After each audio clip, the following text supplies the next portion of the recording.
కవిత కుంపటి లేదా కవిత ఎపిసోడ్ బీఆర్ఎస్కి ఎంత నష్టం జరిగింది అనే దానికంటే బీఆర్ఎస్ వల్ల కవితకి నష్టం జరిగింది అని కవిత వాపోతున్న సందర్భం ఇప్పుడు లేటెస్ట్గా తెలంగాణ రాజకీయాల్లో కవిత చేస్తున్న హల్చల్ కొత్త రాజకీయ పరిణామాలకి ఈక్వేషన్స్కి అవకాశం ఉన్నట్టుగా మనకు కనిపిస్తూ ఉంది. బీఆర్ఎస్ పార్టీని గడిచిన 10 సంవత్సరాల అధికారంలో ఉండి ఏకఛత్రాధిపత్యంతో ఏలినటువంటి కేసీఆర్ కుటుంబంలో కలహాల వల్ల కుటుంబ పంచాయతీయా, ఆస్తి పంచాయతీయా, రాజకీయ పంచాయతీయా, ఇంకా ఏమన్నా పంచాయతీయో తెలియదు. కానీ కవిత ఈ మధ్యకాలంలో ఒక మీడియాలో ఇచ్చిన ఇంటర్వ్యూ సారాంశం ఏంటంటే, కొత్త పార్టీ పెట్టబోను, బీఆర్ఎస్లోనే కొనసాగుతా, రెండోది. మూడోది, కేసీఆరే నెక్స్ట్ ముఖ్యమంత్రి అవుతారు. నాలుగోది, నేను ఎప్పటికైనా తెలంగాణ రాష్ట్ర చీఫ్ మినిస్టర్ని అవుతాను అని ఆమె స్పష్టంగా చెప్పింది.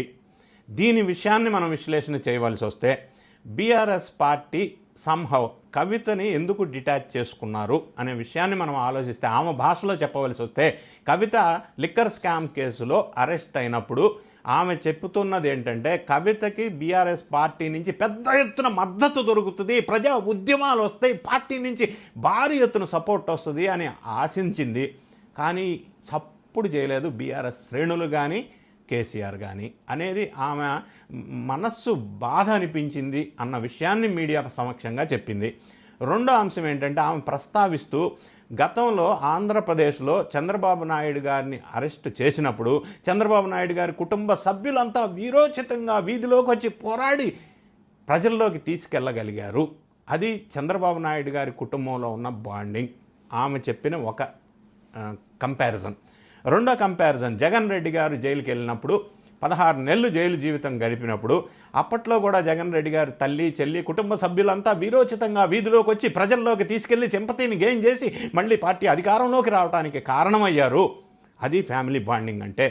మరి ఇక్కడ కవిత గారి కుటుంబంలో అటువంటి సంఘటన జరగకపోవడం మనోవేదనకి కారణమైనట్టుగా కవిత గారు చెప్తున్నారు.